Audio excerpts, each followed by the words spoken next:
I live 1 mile east and a half mile south of Colton, Okay. South Dakota. Women don't like this question, but how old are you? Oh, I'm 87 and proud of Oh, it. that is something to be proud of.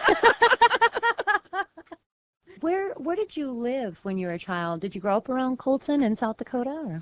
Oh, no. Um, I was born on Hawk Creek Farm, about 4 miles west of Wilmar, Minnesota. And in 1924, my parents moved to Timber Lake. And I think about in 1926, moved on to Faith, South Dakota. And then in 1928, moved out to the old ranch where we still go out when we ever get a chance. It's still in the family. Oh, great. Where is that at? Oh, that is between Faith and Sturgis, South Dakota, Meade County, you know, Okay. the antelope pasture. I was 8 years old when we moved out there. Do you remember how old you were when Pearl Harbor was attacked? Well, gosh, Pearl Harbor, that was 40s, wasn't it? Um, yeah, I was out gopher hunting with a young man when we heard it on the car radio. I must have been 19 or 20 probably. Uh-huh. Yeah. What was your reaction when you heard that? Well, of course, we were shocked. Yeah, very shocked. Were you scared at all? Well, I suppose I didn't understand the total gravity of the situation. We just knew that this is very bad. And that some of the young fellas that I grew up with were probably on one of those battleships that was sunk. Hmm. Yeah. After Pearl Harbor, did you find yourself listening a lot to the radio to keep tabs? Oh, yes. Yeah. A lot. Hmm. My parents had a radio, a little battery radio in their house. It was a car radio, and they saved the time pretty much for news and weather.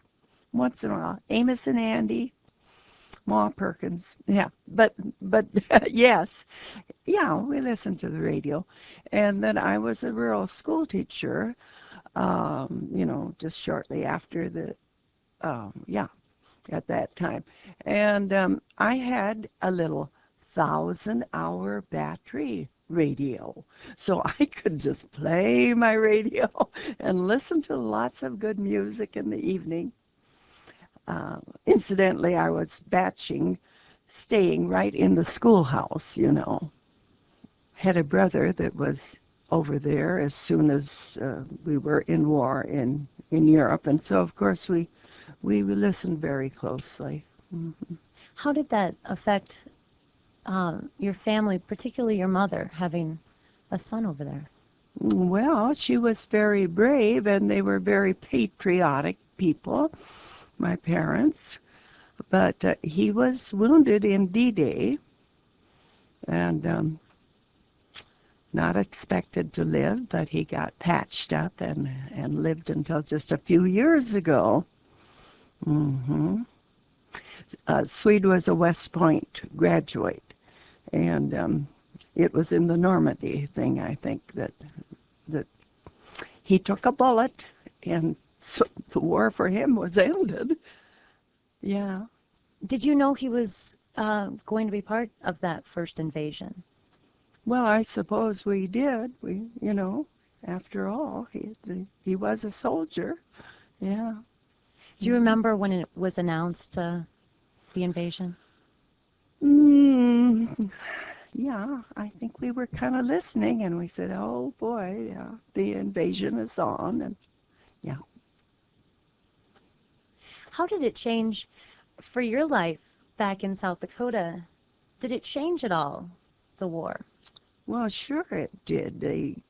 All the young men went to service, or a great many of them, and it was mostly just the younger kids just out of high school where there were two sons in a family or something, the younger. And yeah, we gals worked in the hayfield, rode a mower or a rake, dump rake then, or a bucker. They had an overshot stacker at that time. Our equipment was much different than today's. But these young men that were left behind, I remember my mother-in-law said, these boys are expected to do men's work. And they were really just kids. And yes, they put in many long hours. And I think we kind of forget about those. You're doing home front thing. Yeah, we kind of forget about the real sacrifices that they made too. Um, Kids just out of high school wanted to go on to veterinary school or this or that. No, you go home to the ranch. We need you. You have to help out here. How about for you? As I understand, there was a huge shortage of teachers during this time. Did you want to be a teacher, or was that something that... I had to be a teacher. My father was a teacher. My three older sisters were teachers. I really wouldn't have wanted to do anything but to stay and be Mama and Papa's little cowgirl. But Dad said, well, Katie, I'll always have a milk stool for you if that's what you want. But Mother and the girls thought, no, you must. And so I did. I went to Black Hills Teachers for 1 year, got my first grade certificate, and then went out to teach rural school, a little one-room school. But I liked it. It was good. Did rationing affect you? Tell me about rationing. Oh, my goodness, yes. I don't think we suffered too much. But you had to have coupons to buy sugar. I remember that. We were so self-sufficient out there. Even in the Depression, Pop would say, well, we might wear patches on patches, but we lived like kings because we had all this wild fruit on the creek. Choke cherries, buffalo berries, wild plums, wild grapes.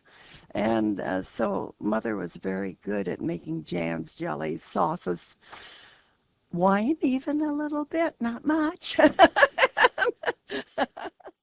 And of course we had good beef and dairy products. Yeah, Mother always had a good garden, even in those dry years. There was a big ridge to the south in the road, and so in the road ditch, when we would get a good rain, she had that channeled to bring it right down over her garden. And no, we lived very well. You mentioned how that time sometimes it's easy to forget the young men that had to step up and take on these roles as men at young ages. Yeah. How did it change for women, though? Well, really for us, we were always part of the haying crew, so it, and I would go out and check on the cattle and stuff, but a lot of women had to go out and work, doing the chores and stuff to keep things going, but most of the women out there kind of did that anyhow, so things didn't change too much. We just probably had a little more work to do than we would normally have done. Is there a specific story you can share with me that demonstrates how patriotic the nation was at the time? Maybe it's just one scene or one event that happened that sticks with you. Oh, gee. I don't know. I know that many young men were volunteering. My husband, one of them. And we were married then in 1942, June 5th, and I tagged him on. He was a cadet, an Air Corps cadet. Tagged him all over from base to base to base and so forth. He normally would have been a good little old sheep herder, you know. His dad had scads of sheep, but they were, and his father had another son that also volunteered, and then a younger son that was my younger brother's age that I remember those kids really working, you know, with the big brothers gone. The South Dakotans out there were as loyal as a bunch of people as you could find. Let's talk about your husband. What's his name? Glenn Albert Weiss. Yeah, he went overseas, I think early November of 1943. And did you know where he was going at the time? Yeah, he was a bombardier on a B-17 crew, and they were going to England. And of course, the mission was to wipe out munitions factories and so forth. And they were shot down on their third raid, January 11th. And that was a big raid. He had written in his diary, maximum effort tomorrow, big raid or something like that. So, and that was the last I got from him. From there on, 17 months in Stalag Luft 1. He was a prisoner in Germany. Yeah, Stalag Luft 1, which Barth was the name of the little town where the camp was just outside of. And he described it as being out on a peninsula with the Baltic Sea roundabout. So nobody was going to swim to England or anything. It was cold and a long ways. And he would tell about looking out from camp and seeing this beautiful church in Barth. Had a high steeple, you know, and that was just something that they could see that kind of reminded them of home, civilization. How was that for you? For 17 months, you didn't know if he was alive. Well, I was grateful for having a job and these little kids keeping me busy. Mm-hmm. Yeah. Did you think about him a lot? Oh, I guess. Indeed. Yeah. Yes, indeed. Mm-hmm. What was the most prominent emotion you felt during that time? The most prominent emotion. Well, you just said your prayers from day to day and kept on doing whatever needed doing and looked to people around you. If you could help a little here or there, whatever. That's the way everybody was out there, though. Were you angry at all? I guess not. I mean, this is a stupid war, like all wars are, and we're in it, and what can we do, you know? Yeah. Tell me of the news when you found out that he was alive and he was in a prisoner of war camp. You know, I was telling you, I followed from place to place where he would be stationed, and bunch of us wives, got to be very good friends. And Catherine Pangle, the wife of Captain Pangle, he had seen in the Stars and Stripes a picture of some prisoners of war, and he knew that Glenn was one of them. And the navigator for that crew was another one in the picture. Catherine sent the picture to me, and I got it up at Opal, South Dakota, where I was teaching school. Stopped by the little general store and post office to pick up the mail. That was the first that we knew. Mom and Dad were taking me back to my school that Monday morning. And that was the first that we knew that, hey, he made it. They were being interrogated in the picture. And then years later, after he's home and all, and I drug the old picture out again, he says, you know, when they marched us out there that morning for interrogation, we thought we were going to be shot. And, this happened. So, but they just interrogated them and decided what camp they would go to and so forth. So, yeah. How did you feel towards the Germans, the Nazi Germans and the Japanese? Glenn, he was a bombardier, got the gun grip shot out of his hand, took his ring finger pretty much off, and so forth. And of course, they all had to bail out. And he landed in a field. Some little boys came out with pitchforks and marched him into Grandma's house, where Grandma looked at this and washed his wound and bound it up. And Glenn said, we never could have any real hard feelings against the German people themselves, because they were just people like we were. And they were starving too. The prisoners of war in that camp on average lost about 30 pounds apiece. But he said, if it hadn't been for the Red Cross, and we heard that today too, I don't think we would have made it, is what and the other fellows said that too. And he said, yeah, we were starving, but so were the civilians.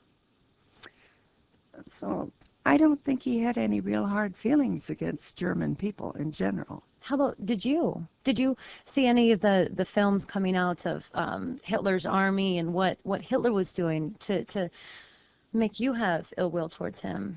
Not really, no.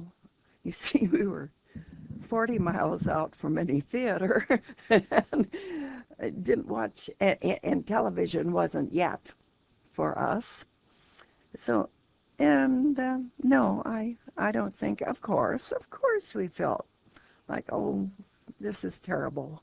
But you almost felt sorry for people that were sucked into this thing. And we did not like Hitler for sure. Yeah, and the Gestapo and all of that stuff. Yeah. So do you remember when you heard that the atomic bomb was used? Yes, I do. What was your reaction? I don't really remember my reaction, but yeah, we knew that the war was pretty much over. Jimmy Doolittle. By this time, war in Europe was done, and the boys were home, and so we were up at Glenn's parents' when this news came over the radio. And, of course, I think kind of jubilation almost that, well, this ends the war. Yeah, pretty much. And we were getting ready to go out to California in a little 1935 vehicle we had because Glenn said, well, we have to go out there for repatriation. And what else? Anyhow, what it amounted to was they got the prisoner of war's boys to come out, put us up in a wonderful hotel on the seashore, the ocean front, and took us all over to sights to see. I think we spent probably a week there. And then they were doing paperwork for the boys, getting their records updated.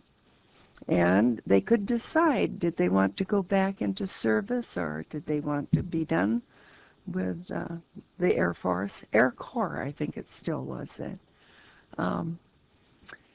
Anyhow, that was kind of a fun and recreation. They took us on trail rides and good swimming out there on the beach. Yeah, we had a good time. And I think we were kind of lighthearted at that time. The boys were home, the war was over, life will go on, and it had. has. So, yeah.